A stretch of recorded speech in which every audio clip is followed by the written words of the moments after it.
So this morning I have the trial of Jesus before Pilate in front of me. Some of the other Gospels have him going to Herod first and others not. And one even says that on this day, Herod and Pilate became friends where they hadn't been before. That they saw themselves as rivals. But I want to interpret this the way Jesus told us to interpret this text, okay? Which is why I had you read the other text, because Jesus told this story. In Luke, it's recounted this way. It says, a man of noble birth, and the word there is like an heir to a kingdom, goes off to a foreign land and becomes and receives a kingdom. That's the Greek, it says it that way. And receives a kingdom. But before he did that, he gave some gifts to some people to steward while he was gone. And while he went off to travel to the other place, the people that were around him said, they went and followed after him and said, we don't want this man to be king over us. But he's made king. That's the story, right? But he's made king. So if you were the people that went after him to say, hey, not him, but he becomes king, what do you think your future is? Difficult. Yeah? Okay. But he also then had some people that didn't go after him, that he gave them some gifts, and it talked about productivity and things like that, so that he gave 10 minas, or 10 pounds of silver, it says. A mina is about 3 months' wages. So that's a significant amount of money, even to us today. We don't think about spending 3 months' wages without going, I'm wondering whether or not I should spend that 3 months' wages right now. Right? So I just want to put all this in perspective. One of them earned 10 times as much and got 10 cities. One earned 5 times as much and got 5 cities. And one sat like a lump. I'm sorry, that's my terminology. I kept it safe for you because I knew you were a harsh person. So we're going to come back to that thought in a little bit. But let's read Mark 15 and then know that that's how Jesus told us this was going to go. So we're going to then read this through that lens. Very early in the morning, the leading priests, the elders, and the teachers of the law, and the entire Sanhedrin, or High Council, I'm on page 1567, if you wanted to follow along, met to discuss their next step. They bound Jesus and led him away and took him to Pilate, the Roman governor. Pilate asked Jesus, "Are you the king of the Jews?" And Jesus replied, "You have said it."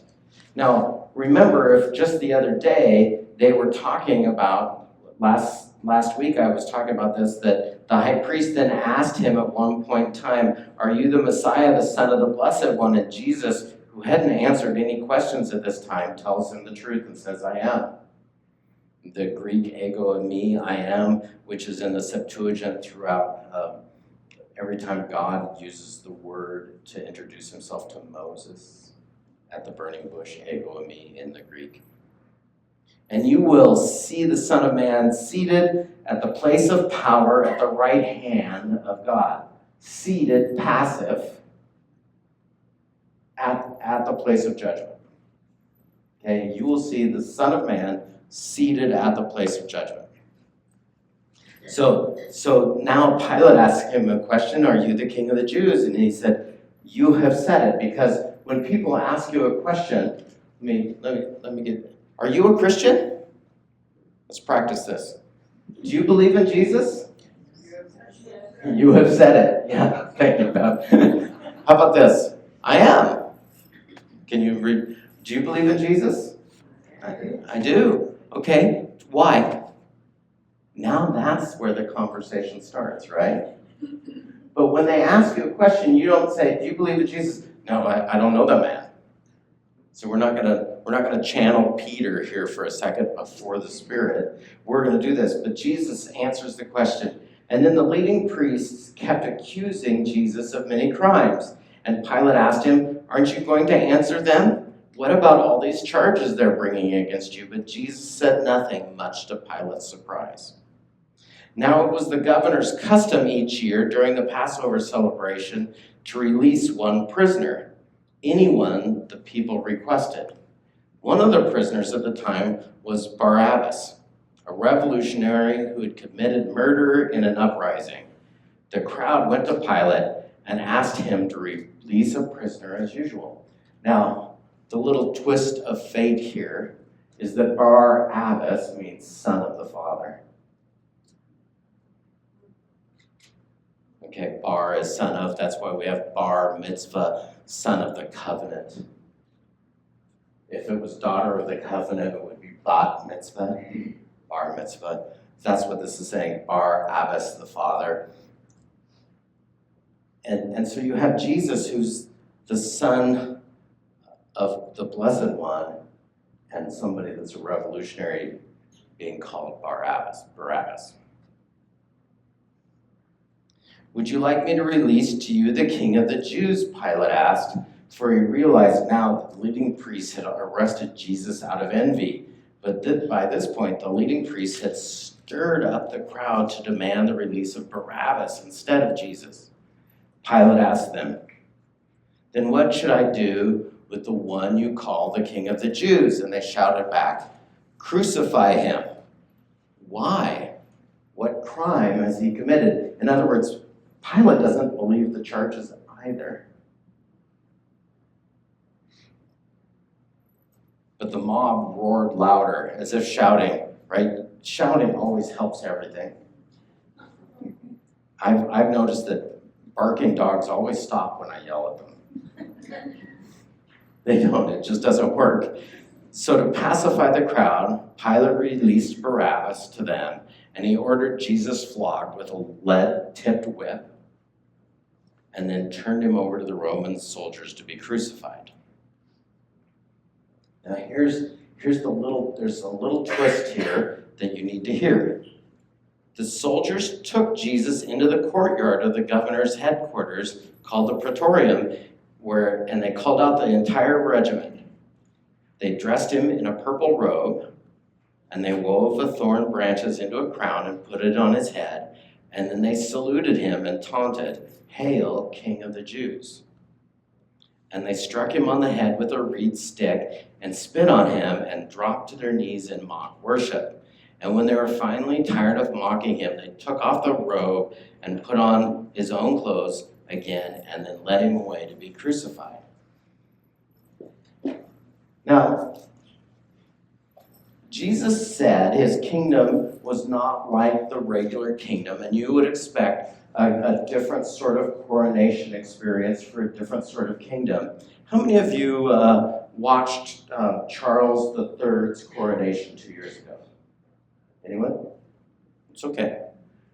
Fancy robes, a crown, a rod, some worship, some praise, some acclamation that that's king. Now, all those elements are here. We just don't like how they're being used. Is that correct? So Jesus said it this way, that he would be seen at the right hand, seated at the throne of judgment. Now, it's not in Mark, but it is in Matthew, where it says that Pilate sat. I don't know how to explain this exactly. In this story in Matthew, there's other details. There's this spot where many commentaries talk about Pilate sitting on the judgment seat and then rendering judgment. Barabbas is free. Jesus is this. But the Greek is really weird. I just need to know it says him, and it's passive. And so if you're reading it as Pilate sits on the judgment stone, and Pilate was being seated on the judgment thing and says, "What do you want me to do with him?" Same passive. So normally in Greek, when you have the same form, the subject's the same. And so it looks to me, when I read the original language, that Pilate sits Jesus like a visiting king on the judgment seat and says, what do you want me to do with him? It's a coronation. But it's not one like our world, right? It's not like Charlemagne gets the Pope or the Bishop of Rome at the time. He wasn't technically called the Pope quite yet. But Charlemagne, when he reconstituted the Roman Empire, what he calls the Holy Roman Empire, gets the Pope, the Bishop of Rome, to come put his crown on. When Charles is become king, the Archbishop of Canterbury does it. Because now they recognize that there's two different types of kingdoms. There's a spiritual kingdom and an earthly kingdom, and they have the head of their religions do this as a charge, as a sign that God has ordained this kingship. But at this point in time, they didn't have that. When you became a king, if you were Pilate, king or ruler there, then somebody from a foreign land would do it. Or you'd invite the kings of other lands to say, come make me king. But what happens if you're being crowned and you've actually told your people, don't fight for me? In the ancient world, if you're a king and you say your army, don't fight, what happens? When the other kings go, oh, territory undefended. And so kings in foreign countries do this. But what are we supposed to do with this text for us? And what are we supposed to do with it? I want to say it this way, that the first thing I want to recognize is that Jesus is doing this and going through this for our benefit. Now you might not think, well, wait, this isn't any fun. Should I do stuff? I only want to do fun things for Jesus. I don't want to do rough things for Jesus. I used to describe it this way. Jesus jumped through some pretty horrific hoops for me. I could jump through some uncomfortable hoops the other way around afterwards. But let's talk a little bit about this for our benefit. In Matthew 3:15, Jesus goes to be baptized, and John the Baptist says, wait, I should be baptized by you. You're the greater one. And what does Jesus say? No, we're going to follow the procedure here. You're the one that's recognized. I'm becoming recognized for our benefit. Can you say that with me? For our benefit. Jesus goes through the worldly coronation because of his kingdom is different, and his army doesn't use weapons. He rides on a donkey, not a charger. He does everything different. His kingdom that he receives is different. And so, while it might not fit all the categories of how a coronation works, he's still becoming a king. 2, how does this happen? How do we benefit from this kind of kingship? Well, there's this other description. It's in Matthew 19. I'm doing some cross-referencing here for you as well. So in Matthew 19,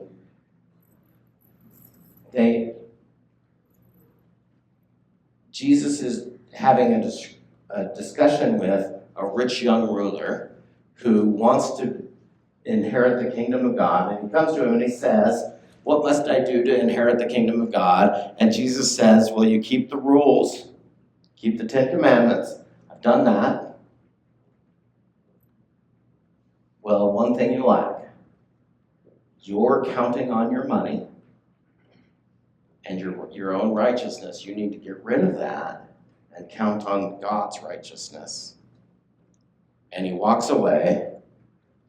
And Jesus turns to his disciples, who are all amazed because in their mind, the rich people can do all the righteousness behaviors and the poor people struggle with the cleanliness things because water is hard and hand washing and all of those things. And Jesus says, it's harder for a rich man to get into the kingdom of heaven than than a camel through an eye of the needle, right? That's the discussion. And their response is, who then can be saved?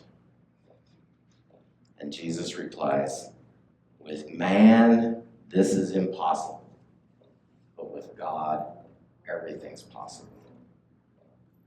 So just like for our benefit, I want you to hear this. With man, this is impossible. Can you just say that? With man, this is impossible. Why is that so? Because God's ways aren't our ways. Actually, even back in 1 Samuel, when they've asked for the first king of Israel, Samuel goes, no, we are not supposed to do that. And God says to Samuel, they're not rejecting you, Samuel, they're rejecting me. Way back in that time. I'm looking for somebody to turn up this that thermostat 1 degree. Okay, I noticed the jacket going on, but it's a little cool for me, and if I'm heated up here, then it's really cold out there. Thank you, Jackie. It worked. I can tell because the fan went off, didn't it? Okay, so with man this is impossible, but God's ways are not our ways. And here's the thing, is that as humans, we almost always reject God's ways because they're not the things that make sense to us. No, this is the way that makes sense. And God will say, no. You're going to do it this other way. And you'll go, but that doesn't make any sense. With God, all things are possible, but in the human ways, all things are impossible. You can't do it. How do you defend yourself against an attack in the godly mechanisms? If we watch this thing, if Jesus is being attacked, how does he respond to the attack? Zips his lip. Now, I would like to say that some of you know I'm a second career pastor, and that in a previous church we had a pastor that just he sort of went off the rails at one point. I don't know how else to describe this. He spent about 4 months preaching at individuals in the congregation by name. I don't know where you stand on that, but I expect most of you would not have enjoyed it if your name came up. I didn't enjoy it when my name came up. And we went into a meeting with him to try to fix it. And he attacked. Now that seems about right. Well, I'm under attack. I need to defend myself. But that's not the Christian methodology. The Christian methodology is you bless them and you let them judge themselves by their own behavior against the foil of your behavior. And I said this last week, their bad behavior isn't an excuse for you to behave badly. You have a Lord and a different kingdom you serve, and so your behavior has to be different. Jesus starts doing this here now. He answers questions, but he doesn't attack back. I just need you to see that. Matter of fact, when Peter, right, this always strikes me, that when Peter cuts off an ear in Jesus' arrest, I'm going to say this, it's probably come up every week for the next 3 weeks, right? Peter gets rebuked, but the soldier arresting Jesus gets healed. I don't know how stark the comparison has to be. That's pretty stark. My followers, I'm going to use their weapons. No. With God, with human ways, this is impossible. So the first one was, Jesus does this for our benefit. The second one is, with man's ways, this is impossible. And this third one, okay, so I'm going to go back to the verse read before, and this is Luke 19:22, when he's talking to the guy who takes the mina or the pound of silver and keeps it safe for Jesus. Right? I take everything I'm doing for you and I'm just going to hold it safe. I'm going to sit here in this spot and I'm going to save it for you. And I'm not going to try to multiply it. I'm not going to try to live it. And this is the conversation. I do need to go to this. This is Luke 19. Just so you read it, just so I read it. Yeah. You wicked, okay. But the third servant brought back only the original amount of money and said, Master, I hid your money and kept it safe. I was afraid because you are a hard man. The word there is austere. Austere. Okay?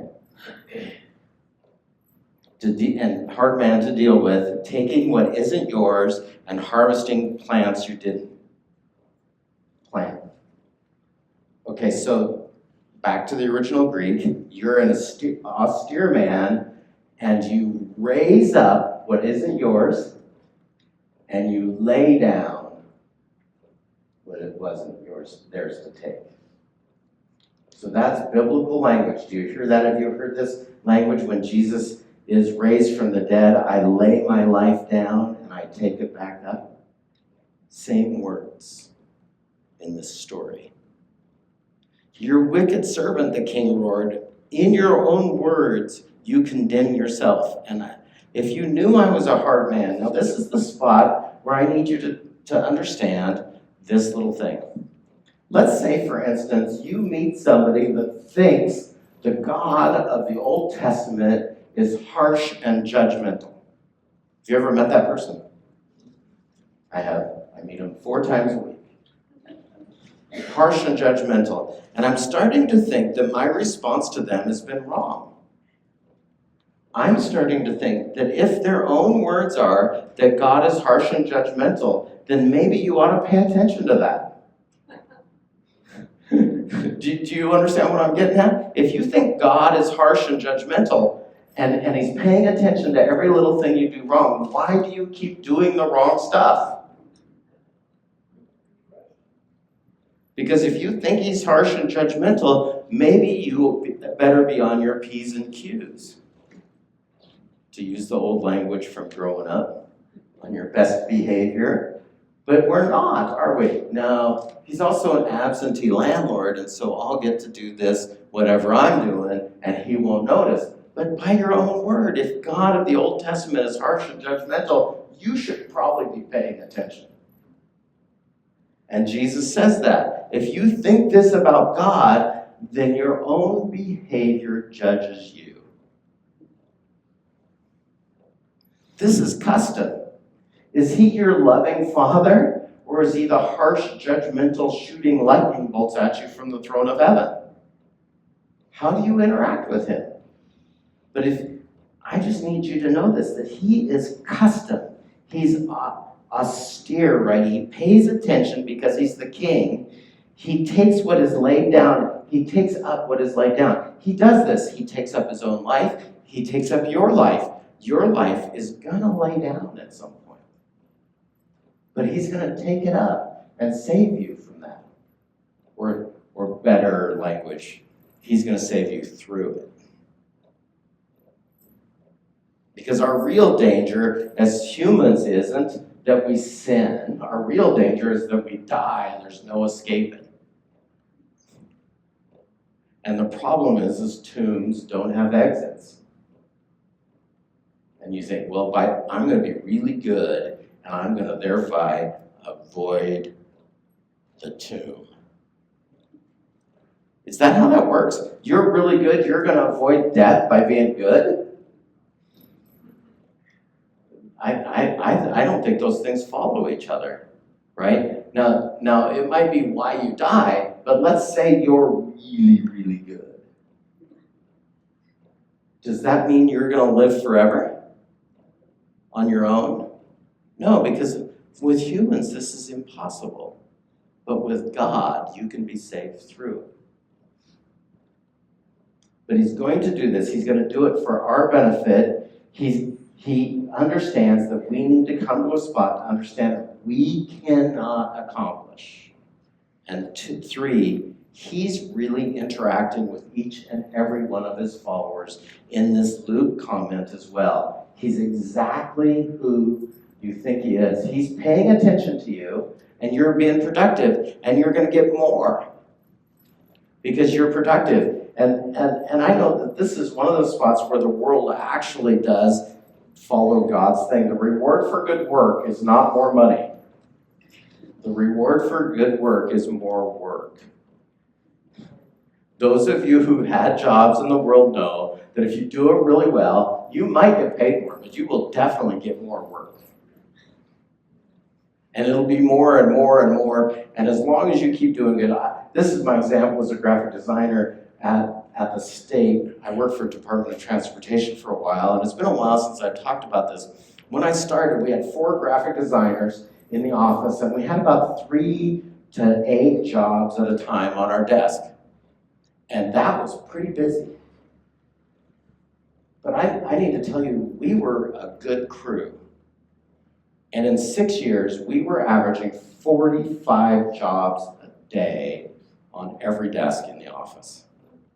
So not 4 or 5, but 45 each. Did we get more money? No. Actually, we got told we couldn't use overtime anymore. I was doing this thing. I was getting a new job every day. I had a job going to press every day. I had a job coming back from press every day. I had a job going to editing every day. And I had a job coming back from editing and one going out to bid and every day. And if every client I had needed an hour of my time that week, I had overtime and no production. I'm sitting here, I see somebody that knows this feeling, don't I, Bob? You know this feeling. It doesn't get easier, does it?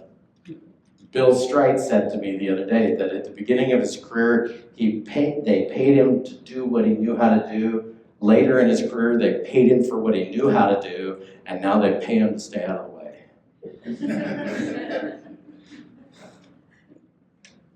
That's how the world works, but God is right in here. I just need you to know that he's using the same language as they do in Psalm 23, that yea, though I walk through the valley of the shadow of death, I will fear no evil. Your rod and your staff will comfort me.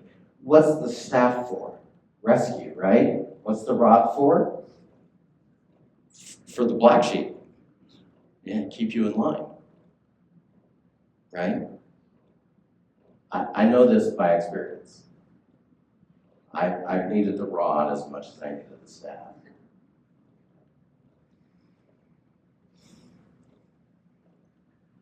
Jesus is made king, but he's not like any of the others. He doesn't call you to go to war for him. He calls you to be like him wherever you're at. Does that mean when they attack you, you get to fight back? No, it doesn't. It means that you get to take it.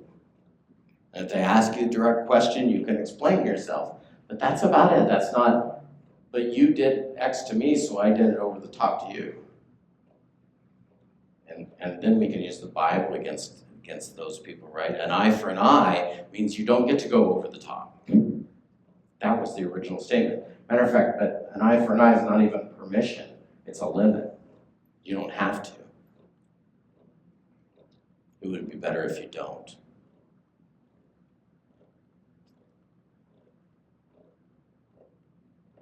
Jesus is about to go to the cross for our benefit. But there's some steps in between that make it necessary that we recognize who exactly is going to the cross. And even Israel at the time is saying, we don't want God to be king over us.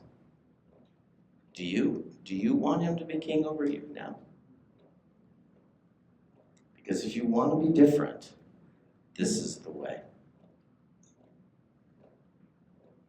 Will you pray with me? Lord Jesus, this morning as we come to you in prayer, and we come to worship you, and we come to sing to you, we ask specifically that we would know that with you all things are possible because you've done it for us. But you're also accustomed to us. You're not some one thing for everybody. You interact with us personally. That's why I ask that you would personally convert us and keep changing us, that we would come to you and that we would be your servants. In your precious name, amen.